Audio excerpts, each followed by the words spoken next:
Welcome to Stouffville, where I'm going to be interviewing some of the members from the Green Party. And look at the ground. It's the middle of April, so try to tell me that there's no more global warming. It's snowing. Hey, we're celebrating Earth Day with David Suzuki, and we're also going to be talking with the leader of the Green Party, Mike Schreiner. How are you, Mike? I'm great, James. How are you doing today? I'm doing great. Awesome. So this is just an amazing thing how you're doing a thing to where it's Earth Day every day, and it's just great. So I think it's amazing. So tell me a little bit about what that came from. Yeah, well, you know what, James? I grew up on a farm, and my dad taught me how to take care of the water and the farmland. And so for me, I want to make every day Earth Day because I want to take care of the people and places that I love in Ontario and around the world. Yeah. And so one of the things that's really important to me is that we start addressing climate change. And with our economy, we leap into the future and embrace the clean, low-carbon economy today.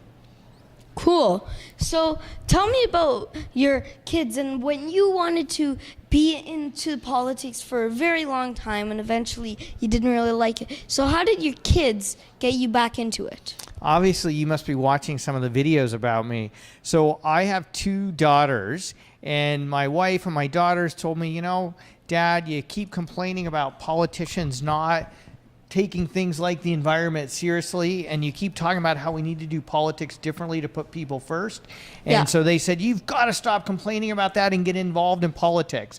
And so that's why I started getting involved in politics again, and why I joined the Green Party, because it reflects my values, and it is fighting for the future that I want for myself and my kids. Yes. So how does a government, or how does a environmental government initiative have to do with business? Well, first of all, the jobs of the 21st century are the jobs in the clean economy. And are you a hockey fan, James?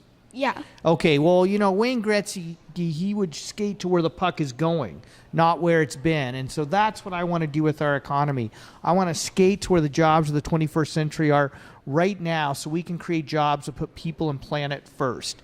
And I've been told that you're an electric car fan. Is that true? Well, one of the things that I think we absolutely have to do is electrify our transportation system to reduce greenhouse gas pollution. The largest source of greenhouse gas pollution in Ontario comes from our transportation sector. And so that's why we need more public transit, and why we need electric cars, and why we need safe streets for cyclists and pedestrians. Well, that sounds electrifying. So thank you so much for this time to tell me about the business from all this, and also about how your kids got into it, a bit of history from that. So just thank you, Mike Schreiner, and I really appreciate it. So well, thank you, very much. James. I appreciate all the good work you're doing.